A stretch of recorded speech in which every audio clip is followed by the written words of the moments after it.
Chemistry olympiad हमारे सभी student ने गोल्ड मेडल जीता। ये अब तक की बेस्ट परफॉर्मेंस रही है। बायोलॉजी ओलंपियाड में भी हमारे सभी स्टूडेंट ने मेडल जीते। इनमें एक गोल्ड मेडल भी शामिल है। वहीं मैथमेटिक्स ओलंपियाड में हमारे स्टूडेंट ने 2 गोल्ड और 4 सिल्वर मेडल अपने नाम किए। मुझे देश की युवा शक्ति पर बहुत गर्व है। ये देखकर खुशी होती है कि भारत में ओलंपियाड फॉर्म्स का कल्चर निरंतर बढ़ रहा है। मुझे विश्वास है कि देश के अधिक से अधिक युवा ऐसे फॉर्म में अपना इंटरेस्ट दिखाएंगे और भारत का परचम भी लहराएंगे। मेरे प्यारे देशवासियों, जब हुनर भी हो और कुछ करने का जज्बा भी हो तो हर राह आसान हो जाती है। कश्मीर की पारंपरिक चटाई बबू को लेकर आज जो प्रयास हो रहे हैं उसमें इसी की झलक मिलती है। इसे सरकंडे और धान के पुआल से स्टॉक से तैयार किया जाता है। इस चटाई को बनाने की परंपरा बरसों पुरानी है। इसके लिए सबसे पहले कश्मीर के दलदली इलाकों की घास और सरकंडे की कटाई की जाती है। धूप में सुखाने के बाद छटाई होती है और फिर शुरू होता है हाथों से बुनाई का काम। 2 कारीगरों को एक चटाई बनाने करीब करीब 4 दिन लगते हैं। ये चटाई अनूठी भी है और इको फ्रेंडली भी है। एक बड़ी खासियत ये है कि आपको गर्मियों में इससे ठंडक मिलेगी और सर्दियों में गर्मा। यह मित्र देशों के साथ राजनीतिक सहयोग भारत लगातार नई ऊंचाइयों की ओर बढ़ रहा है। इस महीने की शुरुआत में मैं इंडोनेशिया में था, जहां ब्रह्मोस और अस्त्र मिसाइलों के लिए एक बड़ा समझौता हुआ है। दुनिया का भरोसा भारत के रक्षा उपकरणों और तकनीक पर बढ़ रहा है। आइए इस करगिल विजय दिवस पर हम अपने अमर शहीदों को नमन करें और एक सुरक्षित, सक्षम और आत्मनिर्भर भारत के निर्माण का अपना संकल्प और मजबूत करें। मेरे प्यारे देशवासियों, मन की बात के पिछले एपिसोड में मैंने आपसे कैच द रेन अभियान की चर्चा की थी। मैंने आग्रह किया था कि बारिश के हर बूंद को सहेजने के इस अभियान को जन आंदोलन बनाएं। कैच द रेन का संदेश बहुत सीधा है। जहां बारिश गिरे, जब बारिश गिरे, पानी को वहीं सहेजिए। इसलिए 4 जुलाई से देश भर में एक विशेष अभियान भी चलाया जा रहा है। इसके तहत बारिश के पानी के संचयन, ग्राउंड वाटर रिचार्ज, पुराने जल स्रोतों के पुनर्जीवन और वृक्षारोपण को नई गति दी जा रही है।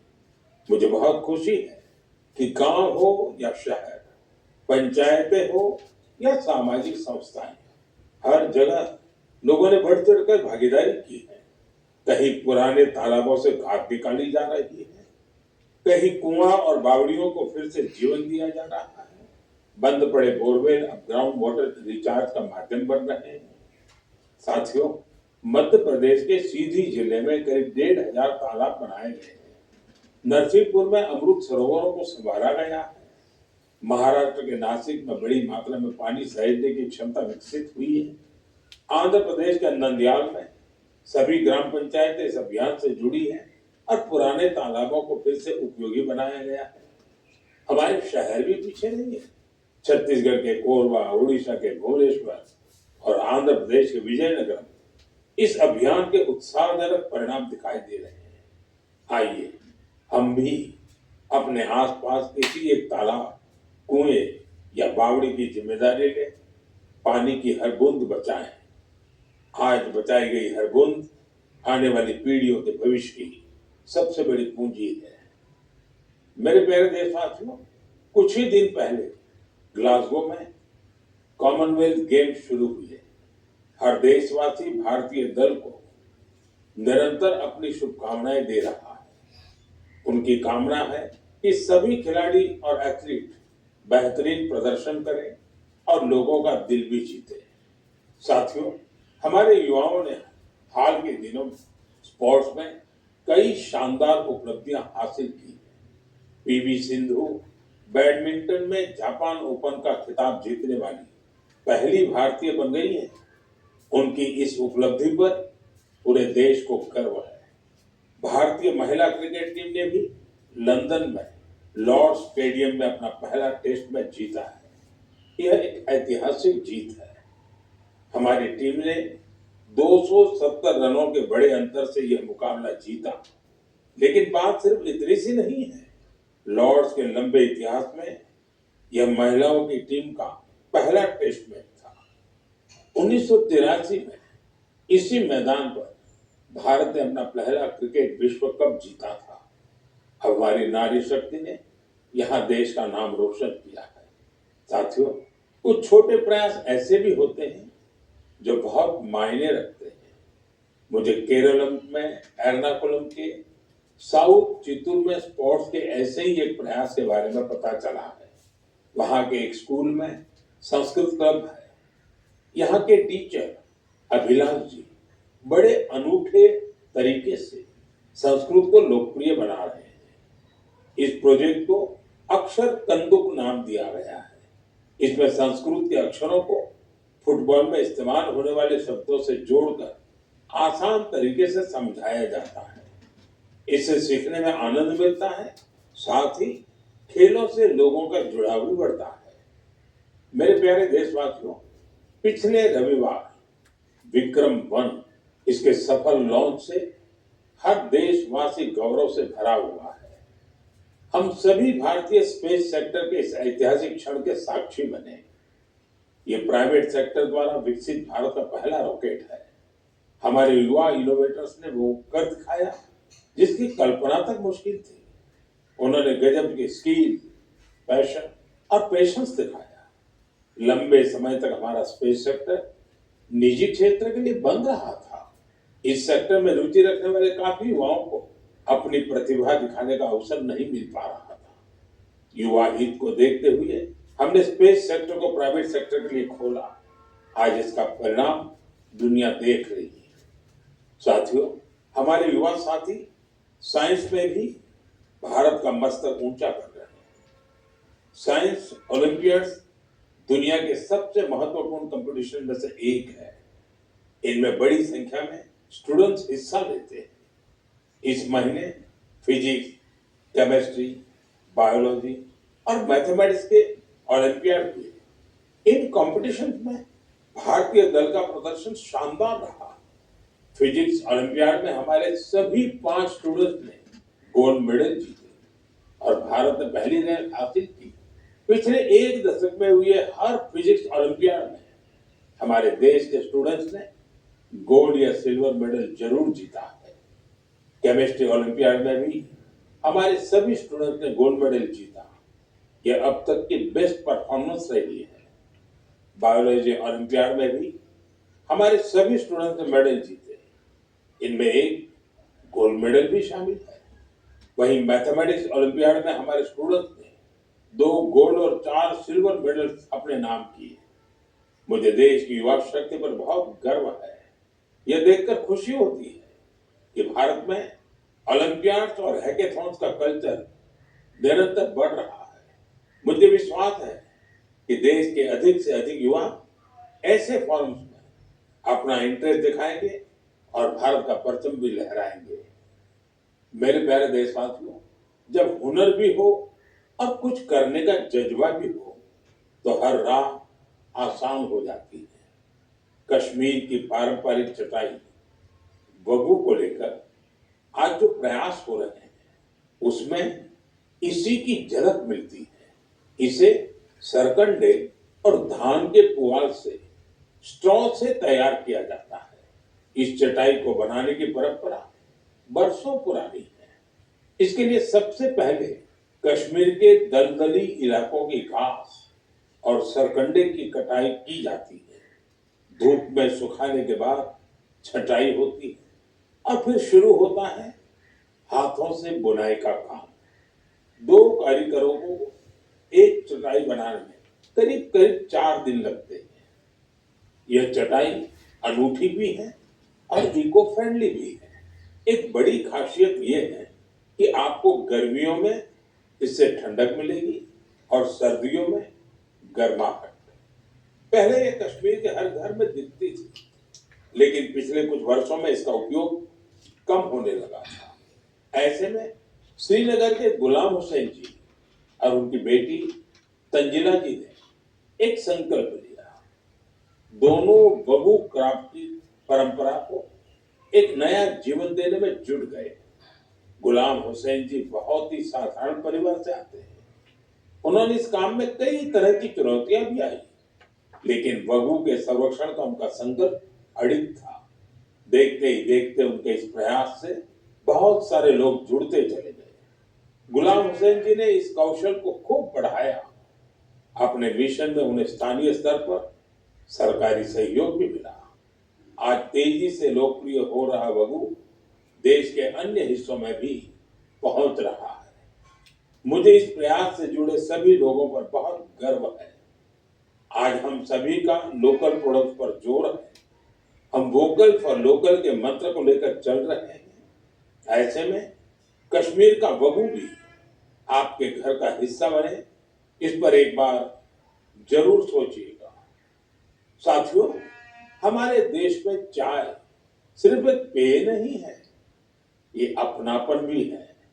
सुबह की शुरुआत हो, दोस्तों की मुलाकात हो या परिवार के साथ कुछ पल बिताने हो, चाय हर मौके का हिस्सा बन जाती है। वैसे तो आप भी भली भांति जानते हैं मेरा चाय से रिश्ता क्या है, लेकिन आज मैं जिस चाय की चर्चा कर रहा हूं उसने सिर्फ स्वाद ही नहीं दिया, बल्कि अनेक बहनों के जीवन में आत्मनिर्भरता की नई खुशबू भी घोल दी है। उत्तर प्रदेश के बिजनौर जिले के लखीवाला गांव में सेल्फ हेल्प ग्रुप से जुड़ी महिलाओं ने विदुर प्रेरणा स्वदेशी हर्बल टी तैयार की है। इसमें लेमन ग्रास, गिलोय, मुलेठी, तुलसी, कच्ची हल्दी, दालचीनी, इलायची और सौंफ जैसी प्राकृतिक सामग्रियां शामिल है। अपने अनोखे स्वाद और गुणों की वजह से इस चाय ने बहुत कम समय में लोगों के बीच खास पहचान बना ली। प्रयागराज के महाकुंभ और दिल्ली के इंटरनेशनल फूड फेस्टिवल में इस हर्बल चाय को खूब सराहना मिली है। विदेशों से आए लोगों ने भी इसमें दिलचस्पी दिखाई। साथियों, सबसे प्रेरक बात इसकी शुरुआत है। ये पूरा प्रयास सिर्फ 1 लाख रुपये से शुरू हुआ था। आज यह ब्रांड देश के बड़े संस्थानों तक पहुंच चुका है। ये पहल हमें बताती है कि जब स्थानीय ज्ञान, प्रकृति और महिलाओं का आत्मविश्वास साथ आते हैं तो एक छोटा सा प्रयास भी बड़े बदलाव की शुरुआत बन जाता है। मेरे प्यारे देशवासियों, आज देश भर में एक पेड़ मां के नाम अभियान के माध्यम से लोग प्रकृति के प्रति अपना दायित्व निभा रहे हैं। जब समाज इस भावना से जुड़ता है तो बहुत सुंदर और प्रेरक उदाहरण सामने आते हैं। साथियों, अहमदाबाद में जन भागीदारी की अद्भुत शक्ति दिखाई दी है। भारत क्षेत्र में 1 घंटे के भीतर 3.5 लाख से अधिक पौधे रोपे गए। इसमें 25,000 से अधिक लोग जुटे। स्कूली बच्चे, एनसीसी कैडेट, स्वयंसेवक और आम नागरिक सभी ने इस अभियान में हिस्सा लिया। आने वाले वर्षों में यही पौधे एक घने शहरी वन का रूप लेंगे। इस प्रयास को Guinness book of world record में दर्ज किया गया है। साथियों, एक पेड़ मां के नाम अभियान के तहत यूपी में भी जन शक्ति का अद्भुत संकल्प देखने को मिला है। वहां एक ही दिन में 12 जुलाई को 35 करोड़ से अधिक पौधे लगाए गए हैं। यूपी का सांसद होने के नाते मेरे लिए ये भी विशेष गर्व की बात है। मेरे प्यारे देशवासियों, पेड़ केवल मनुष्यों के लिए नहीं होते, वे अनगिनत जीवों के घर भी होते हैं। गुजरात के गीर के जंगलों में करीब 60 वर्षों बाद इंडियन ग्रे हॉर्नबिल फिर से बसेरा बना रहा है। ये गिर में वर्षों से हो रहे संरक्षण और पुनर्स्थापन के प्रयासों का परिणाम है। हॉर्नबिल को जंगलों का किसान कहा जाता है। ये फल खाते हैं और बीजों को दूर दूर तक पहुंचाते हैं। उन्हीं बीजों से जंगल में नए पेड़ उगते हैं। इस तरह एक पक्षी जंगल को फिर से हरा भरा बनाने में मदद करता है। मैं आप सभी से कहूंगा, हम सभी अपने जीवन के किसी विशेष अवसर को प्रकृति से जरूर जोड़ें। एक पेड़ मां के नाम लगाएं। आज का लगाया एक छोटा सा पौधा आने वाली पीढ़ियों के लिए हरियाली, स्वच्छ हवा और सुंदर भविष्य की विरासत बन सकता है। मेरे प्यारे देशवासियों, हम सभी जानते हैं कि आज प्लास्टिक प्रदूषण पूरी दुनिया के पर्यावरण के लिए बड़ी चुनौती बना हुआ है। सिंगल यूज प्लास्टिक का कचरा कई वर्षों तक प्रकृति को नुकसान पहुंचाता रहता है। इसलिए प्लास्टिक का सही निस्तारण बहुत जरूरी है। साथियों, बिहार के सीतामढ़ी में वेस्ट टू वेल्थ का शानदार उदाहरण सामने आया है। यहाँ कचरे की रिसाइकलिंग कर उससे आकर्षक बेंच बनाई जा रही है। एक बेंच तैयार होने में करीब 40 किलो सिंगल यूज प्लास्टिक खप जाती है। यह मजबूत, टिकाऊ और आरामदायक होने के साथ साथ इको फ्रेंडली भी होती है। इसे सरकारी स्कूलों, पार्कों और सार्वजनिक स्थलों पर लगाया जाता है। इसके जरिए लोगों में पर्यावरण संरक्षण को लेकर जागरूकता भी बढ़ रही है। इस प्रयास में स्थानीय इकाई के साथ ही जिला प्रशासन की महत्वपूर्ण भूमिका है। इससे स्थानीय स्तर पर रोजगार के अवसर भी पैदा हो रहे हैं। सीतामढ़ी का यह प्रयास हमें बताता है कि रिड्यूस, रीयूज और रिसाइकल आज केवल एक नारा नहीं, बल्कि हमारे जीवन का हिस्सा बनता जा रहा है। साथियों, आपको याद होगा, पिछली बार मन की बात में मैंने गणेश उत्सव की बात की थी। मैंने आग्रह किया था कि हमें अपने देश की मिट्टी से ही बने गणेश जी की पूजा करनी चाहिए। जो पीओपी से बने गणेश जी होते हैं या विदेश से आई गणेश जी की प्रतिमा होती है, उसके बजाय हमें देश की मिट्टी से बने गणेश जी को घर में स्थापित करना चाहिए। इस विषय पर अनेक लोगों ने मुझे संदेश भेजा है और अपने विचार रखे। लोगों ने बताया कि उन्होंने मेरे आग्रह को अपनाया। उन्होंने स्थानीय मिट्टी से तैयार होने वाले गणेश जी को स्थापित करने का संकल्प लिया है। लोगों ने लिखा है कि मन की बात में पहले इस पर चर्चा हुई, इससे उन्हें सही वक्त पर सही कदम उठाने में मदद मिली। मैं एक बार फिर अपना आग्रह दोहराता हूँ, इस बार गणपति पूजा में देश की मिट्टी से बने गणेश जी को अपने घर पर स्थापित करें, उनकी पूजा करें। आपका यह प्रयास भी एक तरह से प्रकृति की ही पूजा होगा। मेरे प्यारे देशवासियों, अब मैं आपको एक ऐसे व्यक्ति के बारे में बताऊंगा जिनके बारे में सुनकर आपको बहुत गर्व होगा। एक ऐसे व्यक्ति जो साइंस और इनोवेशन के क्षेत्र में बढ़ चढ़कर काम कर रहे हैं, दुनिया में जिनकी पहचान बन रही है, लेकिन इसके बाद भी वो अपनी जड़ों से गहराई से जुड़े हुए हैं। अवसर मिलते ही वो अपनी मिट्टी का सम्मान करना नहीं भूलते। वो व्यक्ति हैं मणिपुर के डॉक्टर रोनाल्डो रेशम जी। नाम उनका रोनाल्डो है, लेकिन काम से वो एक एस्ट्रोफिजिसिस्ट है। वे जापान में काम करते हैं और यंग गैलेक्सीज के एक विशाल समूह की खोज करने वाली टीम का हिस्सा रहे हैं। आप जानना चाहेंगे कि उन्होंने आखिर किया क्या है? दरअसल उन्होंने इस पूरे समूह का नाम मणिपुर की एक खूबसूरत झील से जोड़कर लोकटक प्रोटो क्लस्टर रखा है। लोकटक ताजे पानी की बहुत बड़ी झील है। लोकटक लेक में तैरती हुई फुमड़ी मिलकर एक अनोखा लैंडस्केप बनाती है। ऐसा लगता है कि विशाल समंदर में छोटे छोटे द्वीप तैर रहे हो। उसी प्रकार यूनिवर्स में ये यंग गैलेक्सी भी एक विशाल संरचना का निर्माण करती है। आज मणिपुर की लोकटक केवल देश के मैप पर ही नहीं बल्कि विशाल ब्रह्मांड में भी अपनी चमक बिखेर रही है। यह उपलब्धि हर भारतीय का गौरव बढ़ाने वाली है। इससे हमारे युवा साथियों को सीख मिलती है कि वे अपनी परंपरा से जुड़े रहकर भी नई ऊंचाइयों को छू सकते हैं। ये ऐसी जड़ें हैं जो सितारों की दुनिया को भी जगमगा सकती है। मेरे प्यारे देशवासियों, कुछ ही दिनों बाद 7 अगस्त को हमारा देश नेशनल हैंडलूम डे मनाएगा।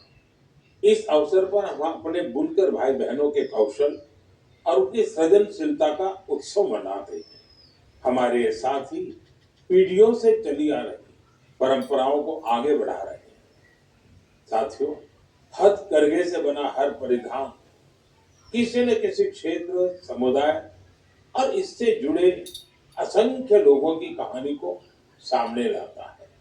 ये वो लोग हैं जो गर्व के साथ भारत की सांस्कृतिक विरासत को संजोने में जुटे हैं। आज के दिन मेरा आग्रह है कि हम हस्तकला को प्रोत्साहित करें, अपने बुनकर साथियों का सम्मान करें। आइए हम वोकल फॉर लोकल की भावना को और सशक्त करें। साथियों, आज देश में जिस तरह हैंडलूम को बढ़ावा दिया जा रहा है, उससे बड़ी संख्या में लोगों का जीवन बेहतर हो रहा है। पोचमपल्ली से पटना और कुथमपल्ली से कच्छ तक इसके कई उदाहरण देखने को मिलते हैं। आज ऐसे कई लोग और समूह हैं जो हैंडलूम की हमारी गौरवशाली परंपरा को नई ऊर्जा और पहचान दे रहे हैं। कोई पोचमपल्ली इकत की सुंदर परंपरा को आगे बढ़ा रहा है, तो कोई महिला बुनकरों को जोड़कर वूल प्रोडक्ट्स बना रहा है। कुछ लोग केरलम की पारंपरिक कसाऊ कला को संरक्षित कर रहे हैं। इससे हमारी माताओं बहनों को रोजगार भी मिल रहा है। साथियों, एक और विषय जिसका मैं विशेष रूप से उल्लेख करना चाहूंगा वह है खादी। हम सभी जानते हैं कि खादी महात्मा गांधी को बहुत प्रिय थी। बीते कुछ वर्षों में खादी काफी लोकप्रिय हुई है। पिछले 12 वर्षों में इसकी बिक्री 6 गुना बढ़ी है। बिक्री का यह आंकड़ा अब 8,000 करोड़ रुपए के करीब पहुंच चुका है। मेरा आप सभी से आग्रह है कि आने वाले त्योहार में खादी का कोई न कोई, हैंडलूम का कोई न कोई, हैंडीक्राफ्ट का कोई न कोई प्रोडक्ट जरूर खरीदें।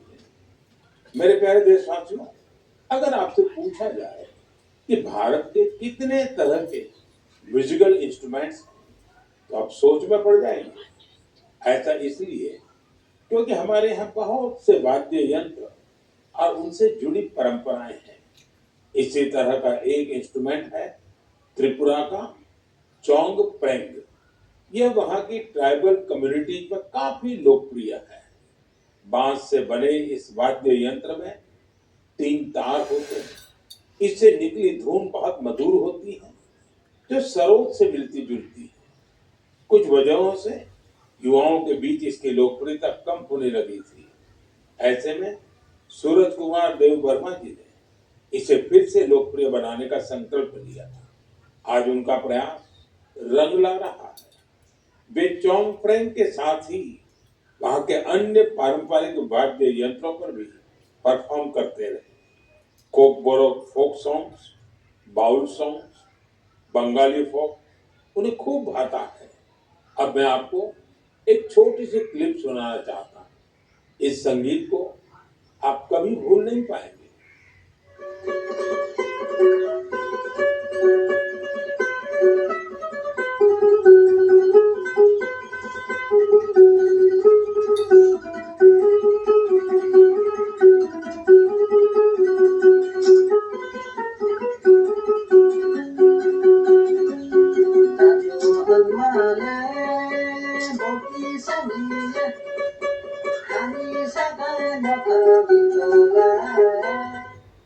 साथियों, मुझे विश्वास है इसे सुनकर आपके मन को बहुत अच्छा लगा होगा। मुझे देव वर्मा जी पर बहुत गर्व है। पारंपरिक संगीत को लोकप्रिय बनाने का उनका प्रयास बहुत ही सराहनीय है। मेरा आग्रह है कि आप भी अपने आसपास के पारंपरिक वाद्य यंत्र की जानकारी सोशल मीडिया पर जरूर शेयर करें। आपकी यह कोशिश दूसरों को भी पारंपरिक भारतीय संगीत से जरूर जोड़ेगी। मेरे प्यारे देशवासियों, कल 27 जुलाई को भारत रत्न डॉक्टर एपीजे अब्दुल कलाम जी की पुण्यतिथि है। डॉक्टर कलाम के व्यक्तित्व में कई प्रेरक रूप थे, लेकिन उनके हृदय के सबसे करीब एक शिक्षक की भूमिका थी। वे बच्चों और युवाओं को बड़े सपने देखने के लिए प्रेरित करते थे। संयोग से इसी हफ्ते हम गुरु पूर्णिमा का पावन पर्व मनाएंगे। हमारे माता पिता हमारे पहले गुरु होते हैं। स्कूल के शिक्षक हमें अक्षर ज्ञान देते हैं। गुरु पूर्णिमा ऐसे सभी गुरुओं के प्रति कृतज्ञता जताने का अवसर है।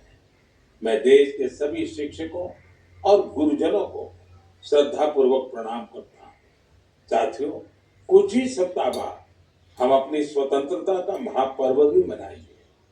15 अगस्त हर भारतीय के लिए गर्व का दिन है। ये उन असंख्य वीरों को याद करने का दिन है जिन्होंने भारत माता की स्वतंत्रता के लिए अपना सब कुछ समर्पित कर दिया। उनके त्याग और तपस्या की वजह से आज हमारे हाथ में तिरंगा है। इस तिरंगे में हमारे संविधान के आदर्श हैं। साथियों, पिछले कुछ वर्षों में हर घर तिरंगा अभियान ने पूरे देश को एक अद्भुत भावना से जोड़ा है।